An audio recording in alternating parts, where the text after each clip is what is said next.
The area known as the Lowcountry is renowned for its dune-swept barrier islands, its salt marshes, its venerable live oaks draped in Spanish moss, and its distinctive African-American cultural heritage. Here, once you leave the aroma of cotton candy and crab legs in Myrtle Beach, the air is scented with the tang of salt water, the earthiness of pluff mud, and the mustiness of cypress marshland. Welcome to Roamancing Reads. In this episode, Liz Campbell reads her article Discovering the Rich African History of South Carolina's Lowcountry, Not Gone with the Wind. Whitewashed walls frame tall mullion windows. Rocking chairs offer a comfortable resting place on a deep porch lined with handsome Doric columns. Nearby, live oaks are dramatically draped in Spanish moss. At Hampton Plantation House, the scene is set. Enter Scarlett O'Hara. In fact, says the guide here, although it was filmed elsewhere, Vivien Leigh and Clark Gable actually visited this elegant house before filming Gone with the Wind, and its grand Georgian architecture can be seen in the background of the original vinyl cover of the film's soundtrack. First built in 1735, it's evident that the Horry family lived in great comfort at Hampton Plantation, supported by a large population of slaves. They and later owners, the Pinckney and the Rutledge families, all boasted links to politically and economically prominent South Carolina families. The last private owner of the property was actually Archibald Rutledge, the state's first poet laureate. Today, Hampton, now part of a state historic site, is one of the last remaining rice plantation homes in South Carolina. The fact that its wealth was built on rice rather than tobacco or cotton might seem surprising. History books rarely mention rice, but while cotton and tobacco were important crops further south, here in the Low Country, it was vast rice plantations which created enormous wealth and launched the elegant Southern plantation culture.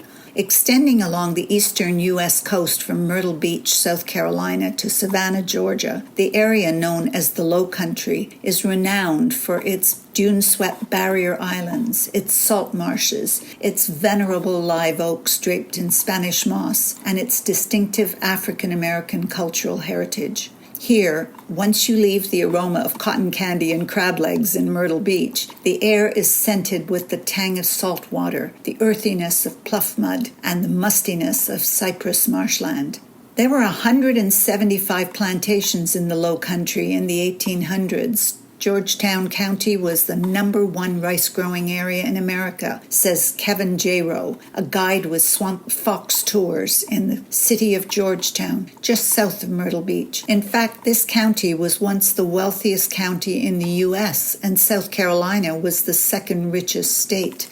The city today is quaint and charming, its waterfront boardwalk lined with shops and restaurants, but remnants of that early prosperity remain in the Georgetown Historic District, where 63 homes proudly display the blue plaque that marks each as antebellum. That was, they were built before the Civil War, and listed on the National Historic Register.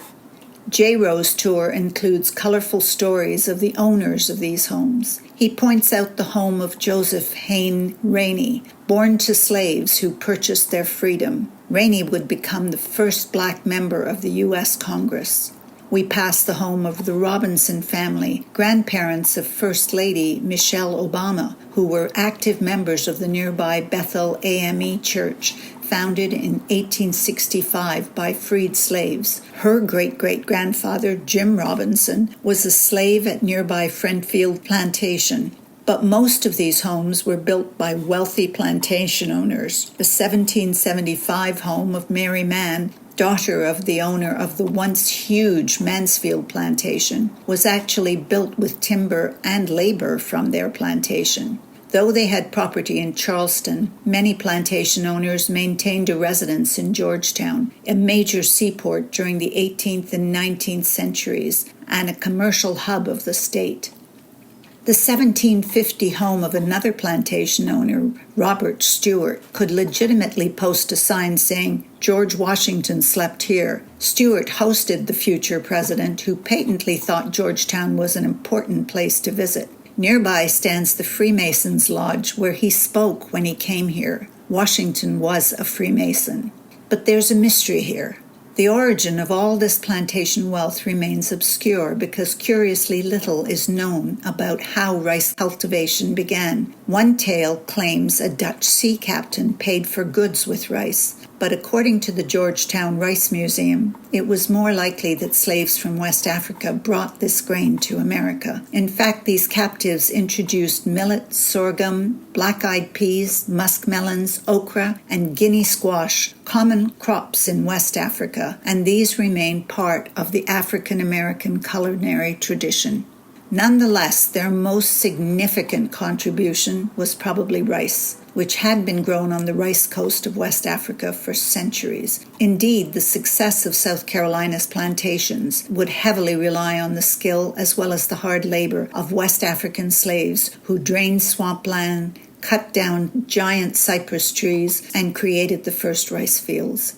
It was their knowledge of its cultivation and tidal irrigation that made rice one of the most successful crops in early America. Indeed, the 1810 census indicates that 20,000 slaves, then working in Georgetown County, made up 85% of the local population. The abolition of slavery in 1865 brought a slow decline to this labor-intensive industry, and hurricane winds in the early 20th century sealed the fate of many plantations as saltwater flooding destroyed the land for cultivation. These huge tracts of land were then sold cheaply to the Vanderbilts, Carnegies, and other wealthy industrialists and bankers from New York. To escape the northern cold, they often bought multiple plantations and built winter homes or hunting estates. Hobcaw Barony was the winter retreat of financier and advisor to 6 presidents, Bernard Baruch. In 1905, he bought its 17,500 acres, which included 14 rice plantations. He built a magnificent home and, according to its guest book, hosted luminaries like Charlie Chaplin, Guggenheim, Pulitzer, Churchill, Franklin Delano Roosevelt, and more. Roosevelt spent a whole month recuperating at Hobcaw House, and bedrooms are named for both him and Churchill. Baruch's daughter, Belle, was a noted athlete who excelled as an equestrian, sailor, and hunter, winning many awards in Europe. But she never achieved her dream of competing in the Olympics. Olympic equestrian events were then closed to women. Like her father, she so valued this part of South Carolina that she established the Belle W. Baruch Foundation to ensure that the pine forests, salt marshes, and cypress swamps of Hobcaw Barony would remain pristine and protected in perpetuity. In fact, 2 universities actually do ecological research on this land. But one can still take a tour of the estate and see the magnificent homes of Baruch and his daughter. Perhaps most compelling on the tour are the now empty homes of Friendfield Village. When Baruch bought the land, the original slave quarters were still home to descendants of the men and women who had worked on Friendfield Plantation's rice fields. Baruch hired them all and apparently provided schooling for the children as well as medical care for the community. Although the records have been lost, it's thought that this is where Michelle Obama's great-great-grandfather once toiled. Records show Jim Robinson was one of those who remained in the village on the estate after the Civil War, working as a sharecropper and living in the old slave quarters with his wife Louisa and their children. These small one-room homes with no running water or electricity would once have housed as many as 10 slaves, with the children sleeping in a tiny loft overhead. The guide points out the remnants of blue paint on the buildings. This distinctive color is haint blue, used because evil spirits do not like water, so painting spaces to look like water apparently keeps them away. In fact, many of the early Georgetown homes, even those belonging to white plantation owners, used haint blue for their porch ceilings. It's now a standard color at Sherwin-Williams.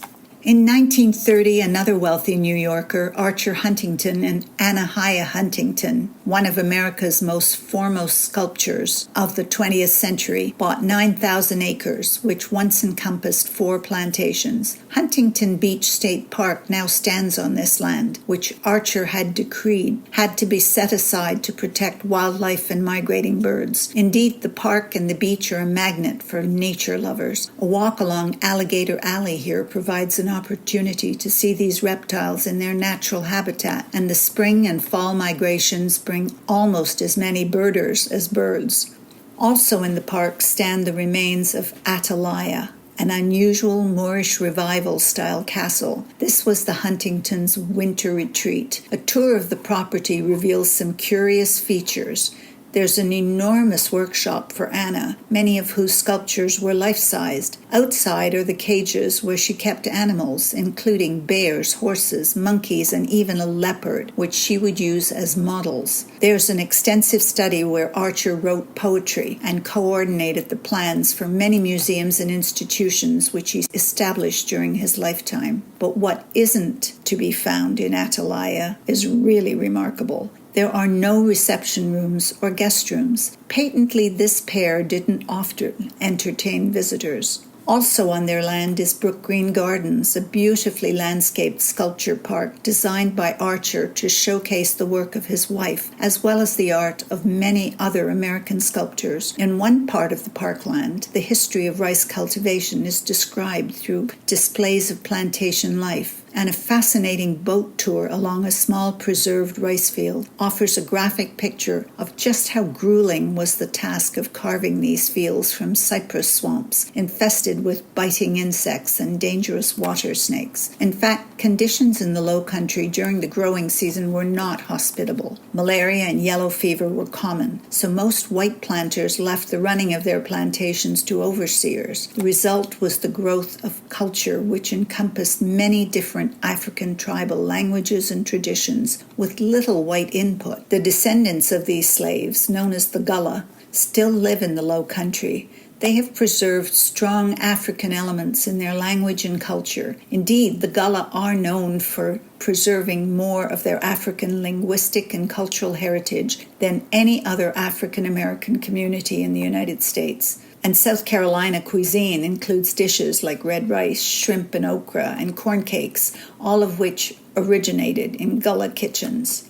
One distinctly Gullah handicraft is the sweetgrass basket. Along Highway 17 between Georgetown and Charleston, where many stalls display beautifully wrought baskets, I met Miss Maisie. Her creations are intricate, and as with all such baskets, are so carefully woven, they last for decades. A nurse when she was younger, Miss Maisie is now content to sit in her tiny hut and weave these pieces of art. When asked how she learned to make them, she says with pride, "I've been making these since I was a young girl. It was just part of my heritage." Maisie's baskets are for sale at the Georgetown County Museum, but watching her at her craft and chatting with her as she works breathes life into this centuries-old skill. In fact, it's worth exploring all this history along Highway 17 between Charleston and Myrtle Beach, where this road is called the King's Highway. This was its original name, and it was more than 1,300 miles long, constructed between 1650 and 1735 to connect Boston and Charleston. While it's tempting to simply step on the gas, don't miss the art in Brook Green Gardens, the charm of Georgetown, or the fascinating history at Hopcaw Barony or Hampton Plantation. Stop at one of the stalls along Highway 17 and buy a sweetgrass basket from Miss Maisie and her fellow weavers for significantly less than you'll pay in the markets of Charleston. And take some time to appreciate this small stretch of Highway 17 as it moves through South Carolina's Lowcountry, where fortunately far-sighted people have fought to ensure the history and unique character of this landscape will never be gone with the winds of change.